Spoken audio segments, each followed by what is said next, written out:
Assalamualaikum warahmatullahi wabarakatuh. Selamat malam dan salam sejahtera bagi kita semua. Selamat malam Sobat Podcast IKN. Kembali lagi bersama saya Yeni Yulianti pada malam hari ini. Alhamdulillah hari ini kita telah kedatangan dua bintang tamu yang sangat luar biasa. Kebetulan saya juga kenal dengan beliau ini. Memang beliau adalah orang yang sangat hebat ya. Tidak perlu berpanjang lebar lagi. Mari kita sapa dulu. Selamat malam Ibu Marsuni. Selamat malam Yeni. Selamat malam Kak Fatimah. Selamat malam juga. Oke, meskipun saya sudah kenal, tapi mungkin dari Sobat DKN belum kenal nih. Ada baiknya kita saling mengenalkan. Mungkin Ibu boleh silahkan diperkenalkan dirinya Bu, dan juga aktivitas sehari-harinya apa Bu? Baik. Pertama-tama saya menyapa sahabat IKN dulu. Assalamualaikum warahmatullahi taala wabarakatuh. Jadi mungkin ada yang sudah kenal, tapi bagi yang belum, saya mengenalkan diri. Nama saya Marsuni, SAG MPD. Jabatan saya kalau di organisasi itu Ketua PC Fatayat NU Kota Pontianak, Ketua Himpaudi Kota Pontianak, Ketua GKN Kalimantan Barat, dan juga yang baru ini adalah Ketua Majelis Suri IKSA Serayon Kalimantan Barat, dan juga adalah sebagai Wakil Ketua di KPAD Kota Pontianak. Untuk tugas kesehariannya, saya adalah Kepala Sekolah di Madrasah Aliyah Sirajul Ulum Kota Pontianak, dan tempat tugas utama adalah di Kemenang Kota Pontianak. Mungkin itu dari saya perkenalannya, dan mudah-mudahan semua teman-teman yang menyimak dengan tayangan kali ini menjadi saudara ya, jadi menjadi kenal dan selanjutnya. Itu saja mungkin. Ya, terima kasih kepada Ibu Marsuni. Wah, beliau sangat luar biasa sekali ya. Banyak amanah yang sedang diemban oleh beliau, tapi tidak menyurutkan semangatnya untuk hadir pada podcast kita pada malam hari ini. Selanjutnya kepada Kak Fatimah, dipersilahkan. Oke, terima kasih. Assalamualaikum warahmatullahi wabarakatuh. Para pemirsa IKN Podcast ya, semoga selalu dalam lindungan Allah, sehat selalu. Sekarang kami akan memperkenalkan diri ya. Nama saya Siti Fatimatuz Zahro, MPDI. Kemudian saya sebagai dosen di IAIN Pontianak serta di STIK Darul Ulum Kuburaya. Dan juga untuk di IKSAS atau Ikatan Santri Salafiyah Syafi'iyah, kami sebagai wakil sekretaris, dan juga di Fatayat NU kami juga sebagai sekretaris Fatayat NU. Mungkin itu saja perkenalan dari kami. Salam silaturahmi semuanya. Baik, terima kasih Kak Fatimah. Nah, Sobat Podcast IKN, kali ini kita sudah kedatangan Bu Marsuni dan juga Kak Fatimah. Kak Fatimah di sini mewakili dari pengurus IKSAS Kalimantan Barat ya Kak ya. Dan juga Bu Marsuni mewakili dari Fatayat NU Kota Pontianak. Nah, adapun tema kita pada podcast kali ini adalah menuju abad kedua NU, membangkitkan kekuatan perempuan NU di masyarakat. Nah, menurut kakak nih Kak, menurut kakak, Ibu silahkan nanti boleh gantian menjawab ya. Kan NU ini baru saja memasuki abad kedua. NU baru saja merayakan satu abad NU, tepatnya pada 7 Februari 2023 kemarin di Sidoarjo. Mungkin kakak atau Ibu menghadiri kegiatan tersebut? Alhamdulillah bisa menjadi bagian satu abad NU. Oke, luar biasa sekali. Kayak saya tuh menonton via live streaming tuh, Masya Allah tuh sangat megah, sangat luar biasa. Saya tuh merasa kalau saya ikut tuh kayaknya akan sangat senang rasanya. Tapi meskipun saya cuma ada di balik di layar kaca tuh udah ikut merasakan kebahagiaan keharuannya. Apalagi yang berada Kak ya, kayaknya tuh rasanya lebih bahagia ya Kak ya. Iya, luar biasa. Jadi macet, lelah tuh tidak terasa. Capek Kak ya? Enggak lah, karena senang, campur bahagia kan? Bahagia ya, Masya Allah. Nah, menurut dari kakak dulu nih, boleh dijelaskan sekarang sebagai perwakilan dari Iksas, apa sih kak, mungkin sobat podcast IKN ini belum kenal nih, apa itu Iksas? Tadi kan disebutkan Ikatan Keluarga Salafiyah, mungkin boleh diperkenalkan dulu nih kak, apa itu Iksas? Oke, langsung saja. Iksas itu singkatan dari Ikatan Santri dan Alumni Salafiyah Syafi'iyah, yang mana Iksas itu didirikan oleh Kiai Haji Raden Ahmad Fawaid As'ad, yang mana beliau adalah pengasuh ketiga Pondok Pesantren Salafiyah Syafi'iyah Sukoharjo, yang mana Iksas itu adalah suatu wadah silaturahmi antara santri dan alumni. Jadi di situ bagaimana komunikasi silaturahmi antara santri dan alumni serta para masyayikh atau para guru yang ada di pondok itu tetap terjalin, sehingga tetap dalam satu komando Salafiyah Syafi'iyah, dan apapun yang menjadi jalan pondok pesantren sampai sekarang masih berjalan karena masih adanya Iksas. Jadi itu kira-kira sebagai wadah silaturahmi. Untuk Iksas sendiri nih kak, apa itu setiap provinsi, setiap kota, atau gimana tuh kak? Semua provinsi ada perwakilan Iksas atau hanya beberapa daerah?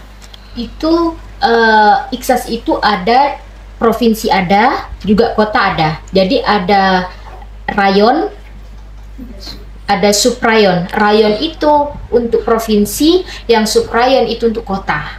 Jadi seluruh provinsi Indonesia itu ada Iksas. Ada Iksas. Setiap provinsi udah ada nih kak? Sudah ada. Oh, berarti Indonesia udah ada. Indonesia udah ada. Berarti ini luar biasa sekali ya, sangat luas jaringannya kak ya. Berarti Iksas ini ya. Berarti sudah sering mengadakan acara tingkat nasional ya kak ya, bisa jadi? Iya, sudah, karena kayak reuni alumni Nusantara. Jadi semuanya nasional datang. Gitu ya kak. Oke, terima kasih. Itu Iksas ya, sobat podcast IKN. Iksas adalah Ikatan Keluarga Santri Alumni Salafiyah Syafi'iyah Sukoharjo. Itu pondoknya besar ya. Saya pernah ngecek di YouTube tuh, ternyata pondoknya itu besar banget, dan juga ada semua jenjang itu ada kak ya di sana ya. Kalau mau mondok boleh, oke. Oke Bu, terima kasih Kak Fatimah. Kalau Ibu sendiri nih Bu, Ibu kan perwakilan dari Fatayat NU Kota Pontianak nih Bu. Boleh dikenalkan dulu nih Bu, apa itu Fatayat? Mungkin dari sobat podcast IKN nih Bu belum tahu nih, apa sih NU, apa sih Fatayat NU misalnya Bu? Nah, mungkin kalau sahabat podcast ini sudah banyak yang tahu Pak tentang NU. Siapa yang tidak kenal dan tidak tahu Nahdlatul Ulama? Namun kalau untuk Fatayat NU itu mungkin masih ada yang belum tahu, karena memang keberadaan Fatayat NU khususnya di Kalimantan Barat dan di kota Pontianak ini baru mulai aktif itu adalah 5 tahunan belakangan ini. Sempat vakum selama 15 tahun, dan 5 tahun kemarin ini sudah mulai aktif. Nah, Fatayat NU adalah banom dari NU, yang mana di situ untuk usianya yang di bawah 45 tahun sampai 25 tahun. Kalau yang sudah di atas 45 tahun itu kemuslimat, dan di bawah dari Fatayat itu adalah IPPNU kalau yang perempuan. Nah, kami Fatayat NU ini di tengah-tengah antara IPPNU, Muslimat, dan Fatayatnya ada di tengah-tengah. Maka besar harapan Nahdlatul Ulama kepada Fatayat NU itu bagaimana bisa mensinergikan antara Muslimat, Fatayat, dan IPPNU, bahkan dengan banom-banom yang lainnya untuk membantu memajukan Nahdlatul Ulama dalam menjalankan program yang sudah ada. Jadi banyak program yang sudah dilakukan, baik itu di Nahdlatul Ulama maupun di Fatayatnya sendiri. Jadi kita Fatayat bersinergi dengan semua pihak untuk melakukan kegiatan-kegiatan, kemudian meningkatkan skill para pengurus, dan yang paling penting bisa memberi manfaat kepada masyarakat dan khususnya kepada pengurus Fatayat itu sendiri. Jadi berorganisasi itu kita tidak dapat kalau dibilang dapat gaji enggak, ada yang tanya sih kan, kalau kita tanya awal-awal mau ngajak berfatayat ya ada gajinya enggak? Kita jelaskan ada gajinya enggak ada. Jadi berorganisasi di Fatayat NU itu memang lillahi ta'ala, kita memang niatnya untuk ikut dalam barisan membesarkan Nahdlatul Ulama. Dan kalau kita ikhlas, mudah-mudahan kita bersama para pendirinya NU itu sampai ke akhirat nanti. Amin. Amin. Jadi memang untuk ngabdi ya Bu ya, berkhidmah di NU. Nah kalau dari Ikhlas sama Fatihah NU sendiri Bu, apakah ada keterkaitannya nih Bu? Kebetulan kan hadir podcastnya berdua nih. Mungkin ada hal yang berkaitan, berhubungan atau gimana? Boleh dijelaskan? Iksas dan NU itu seperti koin di uang logam.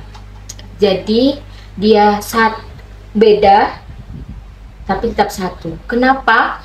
Karena di Iksas itu adalah bernafaskan NU, dan NU itu juga kebanyakan orang-orang Iksas. Jadi NU itu juga banyak orang-orang Iksas, karena Iksas itu kan wadah forum alumni sama santri. Di situ juga kita diajarkan bagaimana ber-NU, bukan hanya bagaimana ber-NU tapi harus NU gitu kan. Jadi satu kesatuan yang tidak bisa dipisahkan antara Iksas dan NU, karena memang titipan muassis atau masyayikh Pondok Pesantren Salafiyah Syafi'iyah Sukoharjo, bagaimana santrinya semuanya bisa NU, dan ancamannya ketika keluar dari NU maka di akhirat nanti tidak bisa bersama. Kenapa tuh Kak? Kenapa harus NU dari Pondok Salafiyah Syafi'iyah Sukoharjo nih Kak? Atau memang pendirinya atau apanya gitu Kak yang ada hubungannya dengan NU? Kiai Haji Raden As'ad Syamsul Arifin sebagai pendiri kedua itu adalah mediator pendiri Nahdlatul Ulama. Oh, salah satu pendirinya berarti Kak ya. Jadi Itu santrinya juga harus NU. jelas Kak ya, karena memang udah pendirinya yang mendirikan pondok tersebut ya, santri saya harus NU juga, betul Kak ya. Jadi salah satu wasiatnya beliau itu adalah NU, titipannya NU gitu.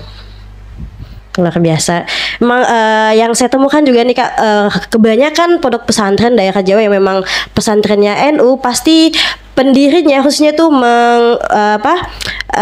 mewasiatkan kepada santrinya itu kalian harus ikut NU. Karena kalau kalian santri saya, kalian harus ikut saya. Yaitu cawe-cawe gitu. Saya ikut NU Kak ya. Berkhidmah di NU. Jadi memang Iksas dan NU itu ya hal yang sama, kayak mereka nggak bisa dipisahkan. Iksas itu adalah ya wadahnya. Nah, karena pada malam hari ini kita sedang membahas tentang abad kedua NU, yang mana kita fokusnya tentang kekuatan perempuan NU di masyarakat nih. Bagaimana nih pandangan Kak Fatimah atau Bu Marsuni? Apakah kita sebagai perempuan NU tuh punya kekuatan yang besar menurut kakak atau ibu nih? Mungkin kita kalau melihat tema ini tema yang sangat menarik, karena banyak yang sudah kita pahami dari hadis-hadis yang ada bahwasanya perempuan itu adalah tiang negara. Kalau tiang perempuannya baik, maka baiklah agama dan negaranya. Kenapa seperti itu? Karena perempuan itu adalah yang mengandung. Proses dari pendidikan anak itu dimulai dari saat kehamilan. Pada saat kehamilan itu sudah mulai dididik dengan baik, diberikan kasih sayang. Maka itu kelebihannya Islam. Kenapa kelebihannya Islam? Dari mulai memilih jodoh, kemudian pada saat hamil, itu semua sudah ada polanya yang diatur dengan baik.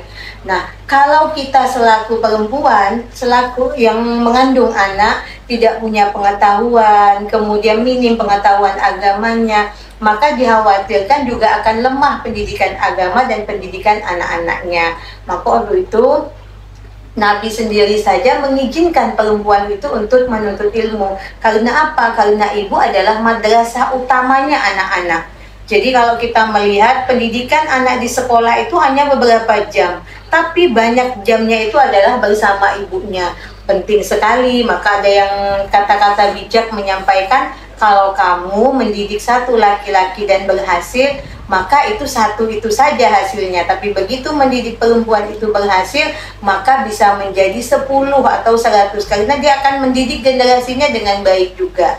Nah, itulah kenapa perempuan itu sangat berdampak untuk pembangunan. Jadi begitu juga kita selaku perempuan dalam berkarir ya, dalam berkarir atau berorganisasi. Kita kalau sudah punya tujuan dan kita sudah punya ilmunya, maka kita melakukannya itu sesuai dengan tupoksinya, tidak melanggar batasan-batasan yang ada, dan bisa melakukan itu dengan penuh keikhlasan.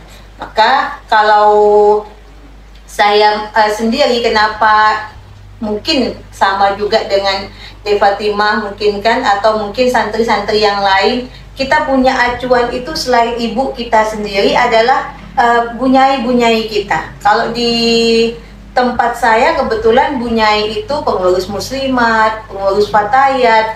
Jadi melihat hal-hal yang seperti itu sangat baik, maka kita alumni, apalagi dengan tadi sudah disampaikan dari De Fatimah bahwa pengasuh kami almarhum Ki As'ad itu mewasiatkan santri yang pulang wajib bercawe-cawe di NU.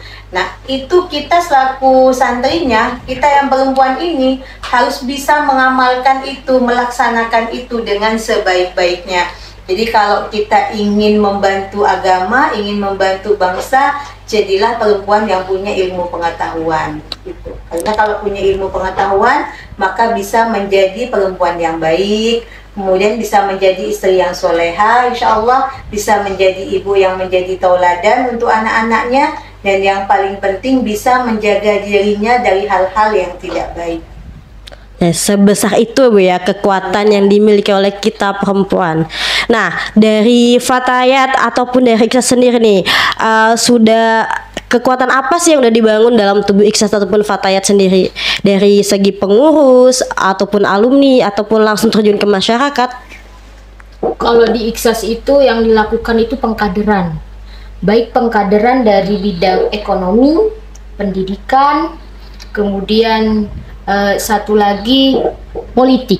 Jadi itu kan antara perempuan itu kan bukan hanya perempuan sih, semuanya itu pasti mempunyai bakat dan minat basic masing-masing. Ya, betul. Jadi ada yang di ekonomi, ada yang di politik, dan juga ada yang di pendidikan. Jadi di situ kita sudah menyediakan wadah-wadahnya masing-masing. Ada yang namanya seksi, maksudnya apa, pengurus yang mengurusi dalam bidang politik. Jadi mereka-mereka yang memang basicnya politik, akhirnya perempuan-perempuan yang memang basicnya politik kita udah sediakan. Kemudian bagaimana juga di pendidikan, cara mengelola pendidikan yang berbasis NU dan lain sebagainya. Juga ketika ekonomi, juga bagaimana ekonominya yang berbasis NU. Jadi di situ akhirnya mereka bisa berperan aktif dalam hal apapun. Yang memang basicnya ekonomi, mereka mengembangkan dalam ekonomi yang berbasis NU, dan juga yang pendidikan yang berbasis NU. Biar apa? Biar mereka-mereka yang non NU ya, kan sekarang nih banyak nih yang non NU. Iya benar. Itu juga harus dikuatkan, makanya dengan membangun pendidikan yang berbasis NU. Jadi kira-kira seperti itu. Jadi dari Ikhlas sendiri Kak menyediakan wadah, kamu bagi seksi ini itu disediakan semua nih, kayak pendidikan, politik, apalagi ekonomi. Itu apakah mereka tuh dilatih atau kan ini kan alumni Kak ya, alumni yang udah selesai mondok ya. Ini kalau yang santrinya tuh juga gabung nggak sih Kak di Ikhlas? Kalau yang santri di pondok, kalau yang alumni udah berkiprah di masyarakat. Oh, tapi mereka masih berhubungan? Iya, masih berhubungan ketika mereka pulang. Oh, ketika pulang kampung ke Ikhlas masing-masing kayon Kak ya, kalau di provinsi ya. Iya. Jadi mereka meskipun mereka liburan itu liburannya ya bermanfaat, kayak ada hal yang mereka lakukan yang dengan Ikhlas gitu Kak ya. Iya, benar sekali. Nah, kalau boleh tahu nih Kak, apa aja sih Kak yang dilakukan Ikhlas dalam mengkader para santri lah Kak ya, santri dan juga alumni. Biasanya kan kalau udah jadi alumni nih kan sibuk nih dengan urusannya masing-masing. Udah males ini males itu, kan banyak ya Kak ya. Karena saya belum tahu nih kalau alumni pondok, kalau alumni sekolah kan banyak kayak gitu, khusus pengennya ya udah kerja. Nah, kalau dari Ikhlas sendiri Kak, gimana sih Kak dalam menghadapi sesuatu yang seperti itu? Kalau kita di Ikhlas itu kan ada pertemuannya setiap minggu. Kalau yang laki-laki setiap minggu, kalau yang perempuan setiap bulan. Yang mana di setiap bulan itu kita juga ada beberapa tetap dengan beberapa pelatihan, terus dengan bekerja sama seperti dengan Fatayat, dengan instansi-instansi yang berkaitan. Jadi kita masih berhubungan dengan semua pihak, yang memang bisa mengkader mereka lebih maju dan berkualitas lagi dengan Pemkot jadi Pemkot Pontianak. Jadi bekerja sama dengan berbagai pihak Kak ya untuk mengkader alumni khususnya Kak ya. Jadi biar lebih mudah gitu loh dalam membangun perempuan-perempuan yang berkualitas. Itu kekuatan yang udah dibangun di Iksas nih. Kalau di Fatayat sendiri nih Bu, gimana nih Bu? Kalau di Fatayat kita pertama kan memang sudah setiap mau jadi pengurus Fatayat itu memang sudah ada lembunya, kita mesti LKD. Nah di LKD itulah kita memang dilatih dan diberi pengetahuan tentang NU yang sebetulnya. Jadi tidak hanya kulitnya, tapi memang tahu NU itu dengan sebaik-baiknya. Sehingga memang look kita memang NU, bukan hanya mengaku NU, tapi dalam pelaksanaannya itu bukan Nahdid. Gitu. Apa nih Bu LKD nih Bu?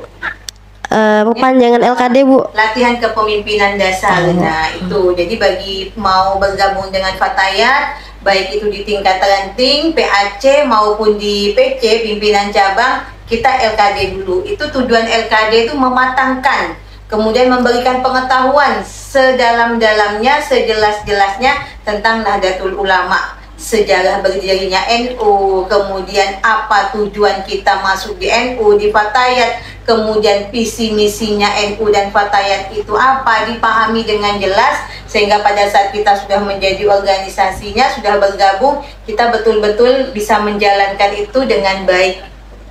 Dan juga di Fatayat sendiri itu juga sama saja dengan Iksas. Kita di Fatayat NU Kota Pontianak sudah punya divisi masing-masing seksi, baik dakwah, ekonomi, politik, dan juga di organisasi. Nah, di organisasi itu tujuannya adalah melakukan pengkaderan sampai ke tingkat paling bawah.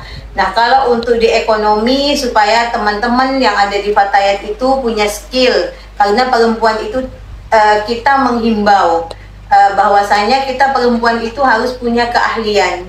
Karena apa? Bukan kita khawatir kalau misalnya nanti kalau menikah ternyata suaminya tidak cukup biaya, bukan itu tujuannya. Tapi punya skill itu tujuannya adalah kita punya kreativitas yang bisa membantu suami, meluangkan waktu kita juga dengan hal-hal yang baik. Jadi kemudian yang paling penting adalah bisa saja membantu keuangan keluarga. Karena itu juga kita pahami kondisi ekonomi saat ini semuanya pada mahal. Kalau kita berpangku tangan, nanti malahnya kita banyak tuntutan, kondisi tidak mampu, hal-hal yang tidak baik yang kemudian terjadi. Maka di Fatayat biasanya kita mengadakan pelatihan. Kayak kemarin kita melakukan pelatihan menjahit, bekerja sama dengan salah satu pondok pesantren, pelatihan membatik, pelatihan desain, dan pelatihan-pelatihan yang lain. Itu tujuannya adalah supaya pengurus Fatayat itu punya skill, sehingga skillnya bisa bermanfaat untuk mereka dan bermanfaat untuk keluarga dan masyarakatnya. Selain itu, kita di Fatayat NU itu juga tidak boleh misalnya ada bahasa yang jadi pengurus Fatayat NU tidak boleh jadi politisi, tidak begitu.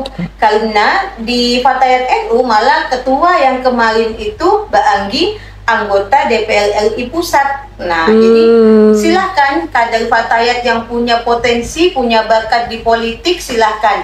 Namun jangan memanfaatkan Fatayat itu dalam artian hanya untuk kepentingan pribadi. Misalnya nih, hanya mau caleg perlu suaranya pakai Fatayat, tapi saat dia berorganisasi tidak loyal dengan Fatayat. Nah, itu yang tidak dibolehkan. Jadi kita Fatayat itu boleh kemana-mana, partai apapun boleh, kemudian berkomunikasi dan berbicara dengan siapapun boleh, selama tidak menyalahgunakan untuk kepentingan pribadi. Jadi intinya kalau memang itu bermanfaat, dia memang punya bakat di situ, ayo jangan setengah-setengah, kembangkan di situ biar manfaatnya juga dirasakan oleh Fatayat, dirasakan oleh umat, dirasakan oleh masyarakat.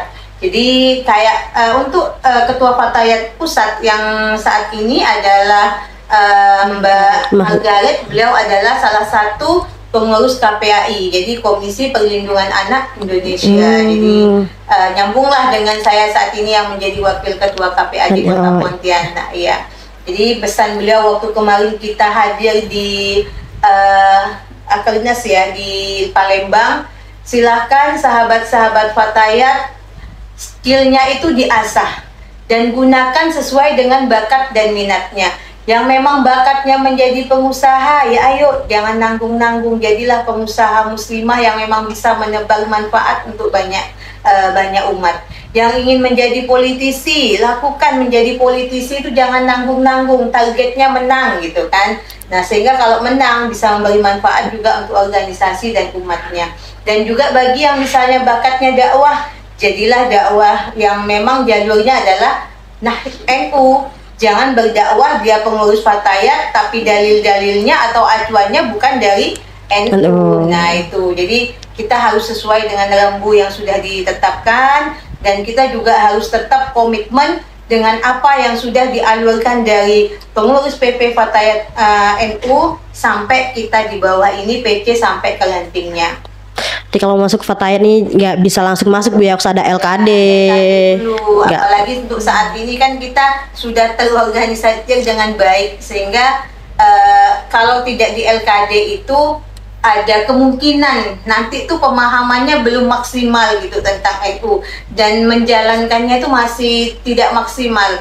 Maka kalau sudah di LKD, sudah tahu betul tentang NU, sudah paham betul, harapannya dia bisa maksimal dalam menjalankan menjadi organisasi, menjadi pengurus di organisasi Fatayat. Agar tetap NU dan loyal juga dengan NU Bu ya. Tetap khidmahnya tuh biar benar-benar lillahi ta'ala, mengharap ridhonya ulama lah Bu ya, selain ridho Allah gitu. Kalau kita berbicara sibuk, semuanya sibuk, berbicara capek, semua sibuk. Kemudian semuanya juga capek. Tapi itu iya, kalau pengabdian yang kita utamakan, maka dengan sendirinya itu capeknya itu tidak terasa. Iya, berbicara tentang capek, gak sempat kalau dari pengurus Iksas dengan Fatayat gini Bu, sendiri ada nggak Bu yang yang terjadi pasang surut dalam kepengurusannya, hilang datang gitu Bu? Kalau itu semua organisasi rasanya begitu tuh ada, manusiawi Bu ya. Manusia ini kan sifatnya berubah-ubah. Ya betul benar. Kadang juga ada lelah, ada capek, ada jenuh, ada bosan, dan tapi kita kembalikan tadi, makanya dengan di LKD itu kita berharap mereka tahu betul bahwa kita berorganisasi, berkhidmat di Fatayat NU ini bukan semata-mata hanya mau senang-senang, mau foya-foya, mau jalan-jalan atau apa, tapi memang kita niatnya adalah menjalankan amanah dan meneruskan perjuangan para masyayiknya NU ini, dengan harapan kita bisa berkumpul dengan beliau sampai ke akhirat nanti. Jadi kalau kadang kalau berbicara lelah ya, kita lelah nih, pengennya kalau kayak saya lah minggu pengennya istirahat, tapi ternyata minggu itu sudah ditunggu acara Fatayat.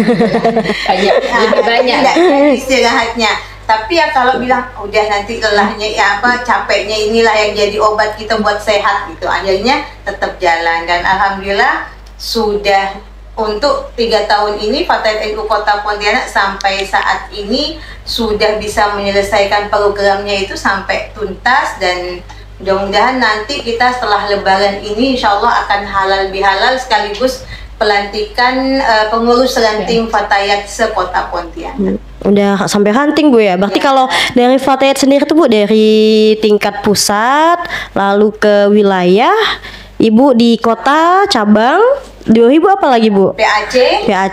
Kemudian yang paling bawah ranting. Maka paling bawah ranting. Kalau misalnya bisa lagi anak ranting itu harus dibentuk gitu. Anak ranting ada lagi nih Bu. Cuma kalau kita di kota ini anak ranting itu masih agak kesulitan nih. Karena apa? Karena kan masyarakat di kota ini kesibukannya cukup luar biasa, mencari perempuan yang mau gitu kan berorganisasi dengan usia-usia yang masih sangat produktif ini kan kadang juga mereka mau tapi waktunya tidak ada. Ada yang memang waktunya ada tapi kemauannya tidak ada. Tapi itu tetap menjadi tugas, menjadi PR buat kita. Mudah-mudahan kedepannya sampai ke anak ranting. Kalau di Jawa, kebetulan saya juga punya teman ya ketua Fatayat yang menjadi ketua Fatayat di Jawa, di Jombang itu sampai ke anak ranting itu sudah terbentuk. Nah, karena memang tempatnya NU ya di Jawa gitu kan, untuk menjadi anak ranting dia mesti antri. Nah, itu menjadi tugas kita bersama lah, mudah-mudahan kita bisa sampai ke situ, tapi kita harus tetap optimis, insya Oke, Allah. amin, bisa. amin. Kalau anak hunting itu tingkatannya Bu ya? Kalau kan PC kota, PAC kecamatan, terus Kalau hunting, kelurahan. kelurahan. Kalau anak hunting tuh Bu? Hunting itu di tingkat RW. Oh, tingkat RW. Berarti RW tuh ada fatayat lagi Bu. Itu Bu ngantri Bu ya kalau di Jawa. Kalau di Jawa. Saking banyaknya berarti itu Bu ya? Anaknya yang ingin menjadi pengurus fatayat. Nah, kalau di sini kita yang dari atas ini yang mencari menjadi pengurus. Nah, itu menjadi tantangan. Bahkan waktu itu Bu Nyai saya bilang, kalau di Jawa menjadi pengurus fatayat NU, menjadi ketua sekali baru menjadi ketua sekota ini, itu Bu Nyai yang punya pondok pesantren besar. Karena apa? Emang persaingannya sangat ketat gitu kan. Dan untuk menjadi anak ranting itu sudah santrinya sudah antri yang mau gitu. Kalau kita di sini kita masih dalam kapasitas mencari, tapi insya Allah yang penting optimis, istiqomah, yakin bisa. Kalau di Jawa kalau ketua PC-nya udah tingkat Bu Nyai punya pesantren besar, berarti nanti Ibu calon Ibu Nyai yang punya pesantren besar. Kalau dari itu Bu Iksa sendiri nih Kak, gimana prosesnya nih Kak? Pasang surut sebuah organisasi itu biasa, tapi yang namanya terus perbaikan, pembenahan, dievaluasi, diadakan perbaikan itu terus-terusan. Jadi setiap pertemuan, kalau mereka itu kadang ya nggak sempat, apalagi perempuan ya. Iya, iya. Ketika iksas perempuan itu, iksas santri atau iksas alumni perempuan, apalagi masa-masa produktif yang kadang sibuk anak, kadang sibuk aktivitas, kadang waktunya kan ketika Sabtu Minggu waktunya ya, libur, benar, mereka benar. mau istirahat. Tapi itu terus kita pacu semangat mereka, baik dari para guru-guru kita untuk memberikan terus semangat jangan dan lain sebagainya. Tapi alhamdulillah kan karena kita silaturahmi antara guru, santri dan alumni terus berjalan, jadi wejangan itu tetap nyampe ke kita. Salah satu wejangan beliau itu adalah, jika tidak ingin capek jangan berjuang. Jadi berjuang itu pasti capek. Jadi gitu. Jadi kita nih dalam berjuang itu karena pasti capek, berarti butuh perjuangan yang sangat. Dari situ kadang mereka semangat, kemudian nanti ketika pasang surut kita evaluasi lagi ada apa dan lain sebagainya. Jadi terus ada perbaikan, dievaluasi, dan ada pembenahan. Kira-kira seperti itu. Memang sebenarnya kita sebagai perempuan ini kekuatan kita sangat besar. Tantangan itu pasti ada, tapi itu tadi kita pasti punya solusi untuk selalu mengevaluasi, meminimalisir tantangan-tantangan itu. Nah, kalau menurut dari Iksas atau Fatayat sendiri nih Kak, optimis ya dengan kekuatan kita kan NU ini mulai 2 abad, kita mulai ke 2 abad kita. Nah, optimis tidak sih dengan kekuatan yang kita miliki bahwa Fatayat yang awalnya vakum baru berjalan 3 tahun, Iksas yang memang sudah banyak jaringannya, untuk abad kedua NU ini sendiri, bagaimana pandangan dari Fatayat ataupun Iksas, bagaimana menyikapi apa yang akan kita lakukan, apa tantangan akan kita hadapi di abad kedua ini? Apakah kita pasti akan maju, optimis maju ke depan? Kita pasti akan menghimpun banyak kekuatan dari berbagai sisi, entah itu politik, ekonomi, pendidikan, atau ketika abad pertama mungkin tantangannya berbeda.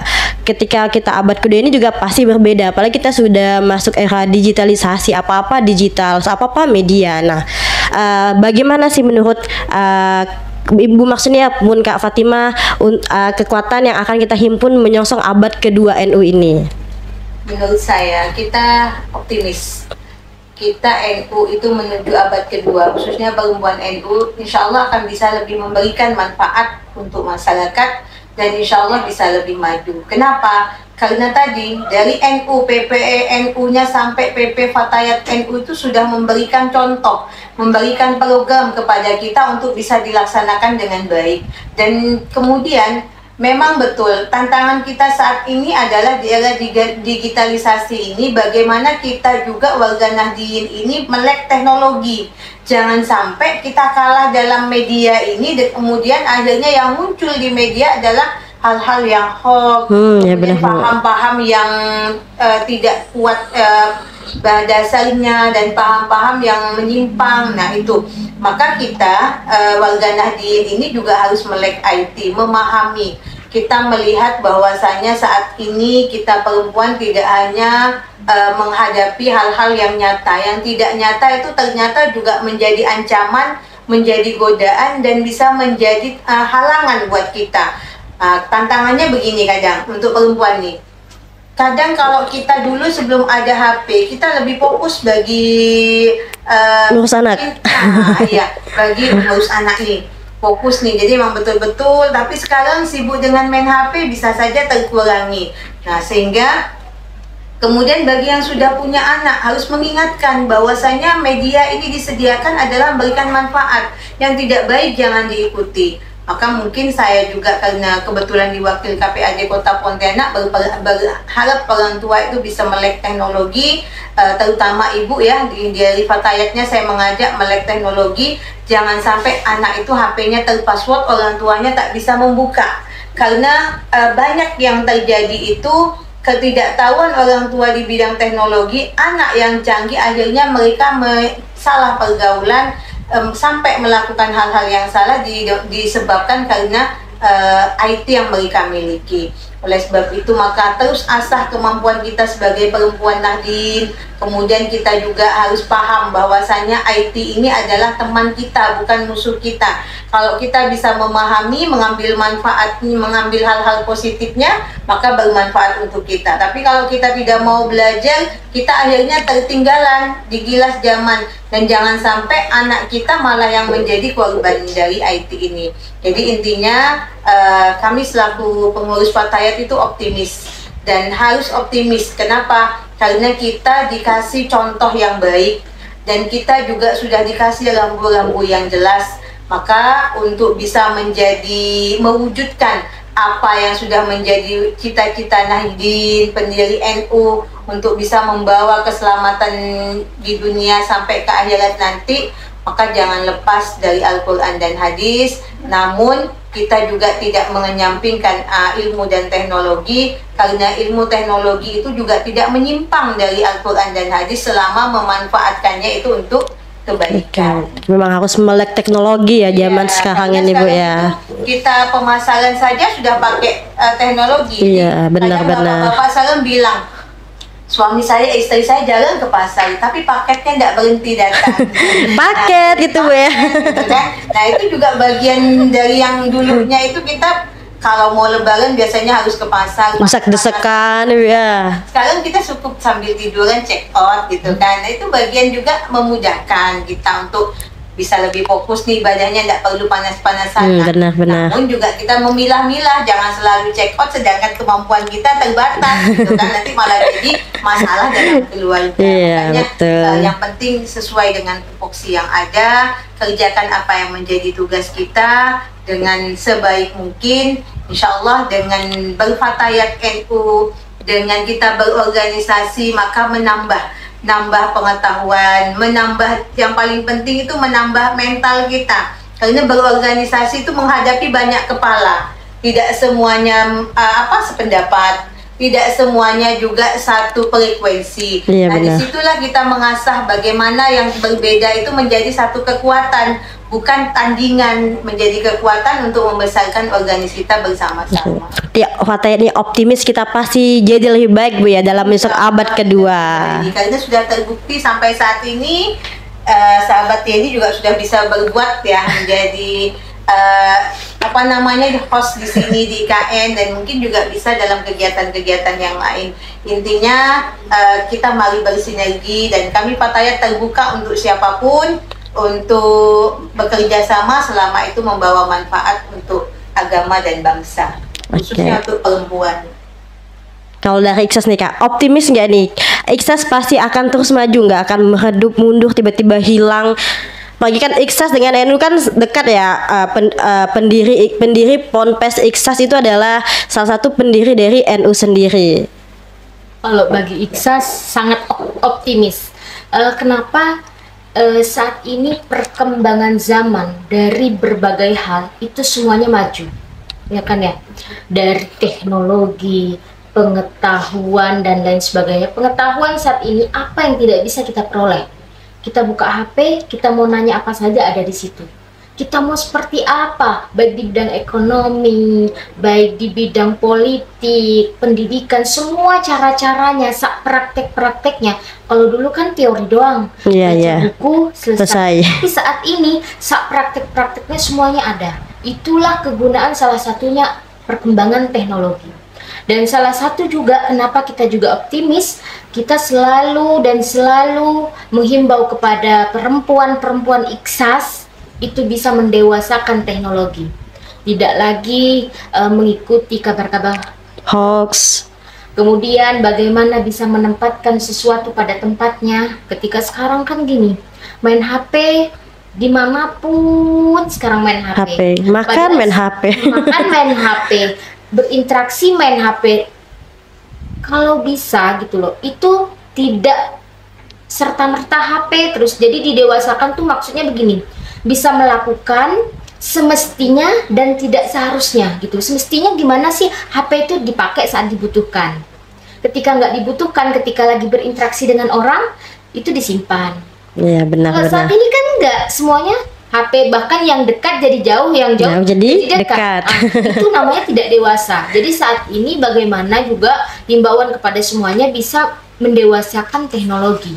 Jadi bisa ketika berinteraksi, padahal kita ketika sama teman di situ akan banyak ribuan pengetahuan yang kita bisa peroleh. Salah satunya pengalaman dari teman, ketika dia cerita tentang pengalaman itu adalah ilmu.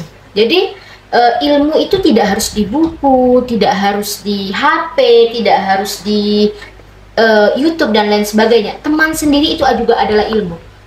Segala bentuk perjalanan hidup kita itu adalah ilmu. Kenapa? Jika kita perjalanan hidup kita itu bahagia, maka kita ambil petik ilmu itu, bagaimana juga kita bisa melakukan itu kepada orang lain.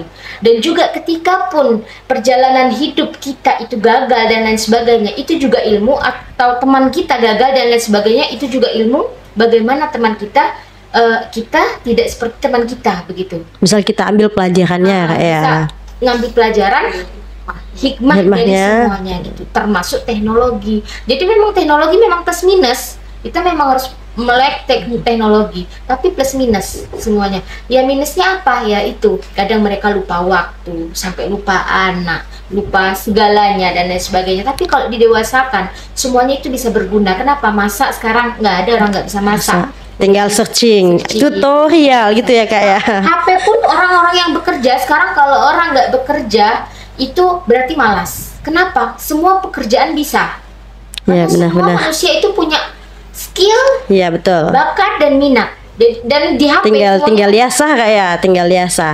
Jadi udah pasti optimis perempuan NU akan tetap maju dan terus maju. Jadi kita sepakat ya, kita optimis bahwa perempuan Nahdlatul Ulama pasti bisa bangkit, pasti bisa menghimpun kekuatan untuk menyongsong abad kedua NU, khususnya bisa berperan aktif di masyarakat, entah itu dari tingkat kecamatan, kota, provinsi, dan lingkungan sekitar kita yang paling terdekat ya Kak ya. Sobat podcast IKN, itulah seri kita tentang menuju abad kedua NU, membangkitkan kekuatan perempuan NU di masyarakat. Terima kasih kepada Kak Fatimah dari Iksas Kalimantan Barat. Terima kasih juga kepada Bu Marsuni dari PC Faten Edu Kota Pontianak yang telah hadir di podcast IKN.